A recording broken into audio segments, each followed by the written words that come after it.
বর্তমান প্রযুক্তির যুগে আমাদের জীবন ব্যবস্থা দিন দিন বদলাচ্ছে। স্মার্টফোন থেকে শুরু করে ইন্টারনেট, সোশ্যাল মিডিয়া এবং এখন মেটাভার্স, একটি ভার্চুয়াল বাস্তবতা যেখানে মানুষ ডিজিটাল পরিবেশে কাজ, খেলাধুলা, যোগাযোগ এবং এমনকি পণ্য কেনাকাটা করতে পারে। মেটাভার্স শুধু একটি প্রযুক্তিগত ধারণাই নয়, এটি ভবিষ্যতের জীবনের এক নতুন অধ্যায় হতে পারে। আর এই নতুন ভার্চুয়াল পৃথিবীতে মুসলিমরা কোথায় অবস্থান নেবেন, ইসলামের আদর্শ ও শিক্ষার আলোকে কিভাবে মেটাভার্স ব্যবহার করবেন, এই ডকুমেন্টারিতে আমরা বিশ্লেষণ করব মেটাভার্সের ধারণা, এর সম্ভাবনা এবং সীমাবদ্ধতা, এবং ইসলামের নৈতিক ও আধ্যাত্মিক শিক্ষার আলোকে মুসলিমদের করণীয় কী হতে পারে। মেটাভার্স শব্দটির অর্থ হল মেটা অর্থাৎ অতিরিক্ত এবং ভার্স অর্থাৎ ইউনিভার্স বা মহাবিশ্ব।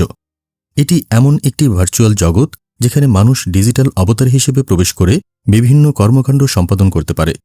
এই ভার্চুয়াল পরিবেশে ব্যবহারকারী বন্ধুদের সঙ্গে কথা বলতে পারে, কাজ করতে পারে, শিক্ষা লাভ করতে পারে, ব্যবসা করতে পারে এবং আরও অনেক কিছু।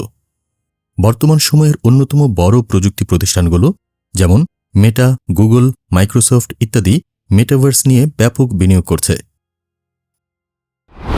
ইসলামে প্রযুক্তি গ্রহণে কোনো বাধা নেই, তবে এটি ব্যবহারের ক্ষেত্রে নৈতিকতা, মূল্যবোধ ও আল্লাহর আদেশ মেনে চলা বাধ্যতামূলক। রাসূল সাল্লাল্লাহু আলাইহি ওয়াসাল্লাম বলেছেন, তোমাদের মধ্যে সবচেয়ে উত্তম ব্যক্তি হচ্ছেন যিনি মানুষের উপকার করে। সহিহ বুখারী। অর্থাৎ প্রযুক্তি মানবসেবায় ব্যবহার করা ইসলামে স্বীকৃত। মেটাভার্সের মাধ্যমে বিশ্বের যে কোনো প্রান্তে ইসলামিক শিক্ষা প্রদান করা যেতে পারে, যেখানে ছাত্র শিক্ষক একে অপরের সাথে ভার্চুয়াল মিলন ঘটাতে পারেন।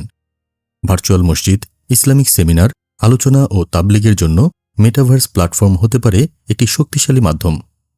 হালাল পণ্য ও পরিষেবা অনলাইনে প্রচলন করা এবং মেটাভার্সে ইসলামিক ফাইন্যান্সের বিকাশ ঘটানো। মেটাভার্সে কি কি কাজ করা যায় আর কি কাজ নিষিদ্ধ, এই বিষয়ে আমাদের খেয়াল রাখতে হবে। যেমন ভার্চুয়াল গেম বা আড্ডায় অবৈধ বা অশ্লীল বিষয়বস্তু থেকে দূরে থাকার প্রয়োজন। প্রাণবন্ত জীবনের পরিবর্তে অতিরিক্ত ভার্চুয়াল জীবনে নিমগ্ন হওয়া থেকে বিরত থাকতে হবে। কুরআনে বলা হয়েছে, ওহে যারা ঈমান এনেছ, সতর্ক থাকো এবং সৎ ব্যক্তির সাথে সত্য কথা বলো। সূরা আল আহজাব। ভার্চুয়াল জগতে নিজের পরিচয় ও কাজ সততার সাথে করতে হবে। শরিয়া অনুযায়ী যা হারাম তা ভার্চুয়াল জগতে করাও হারাম, যেমন মিথ্যা কথা বলা, গসিপ করা, অন্যের ক্ষতি করা। ভার্চুয়াল জীবনের কারণে পরিবার ও সমাজ থেকে বিচ্ছিন্ন হওয়া থেকে বিরত থাকতে হবে। মেটাভার্স ও ভার্চুয়াল জীবনের বাস্তবতা জীবনের একটি অংশ হলেও কুরআনে বারবার বাস্তব জীবনের মূল্যায়ন ও দায়িত্বশীলতার কথা বলা হয়েছে। অর্থাৎ তোমরা তোমাদের মনের মধ্যে যা লুকিয়ে রাখো বা প্রকাশ করো, আল্লাহ তা জানেন। সূরা আল মুজাম্মিল।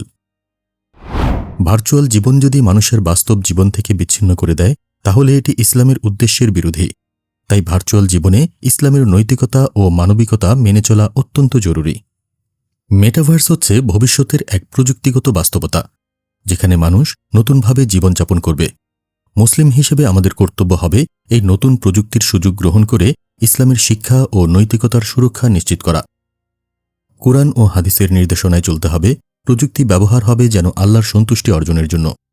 অতিরিক্ত ভার্চুয়াল জীবনে ডুবে না গিয়ে বাস্তব জীবন ও দায়িত্ব পালন করতে হবে সজাগ ও সচেতনভাবে।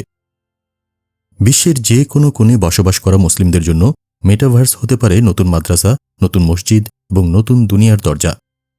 তবে ইসলামের মূলনীতির সঙ্গে সামঞ্জস্য রেখে এটিকে ব্যবহার করা অতি জরুরি। ভিডিওটি ভালো লাগলে লাইক, কমেন্ট এবং শেয়ার করুন।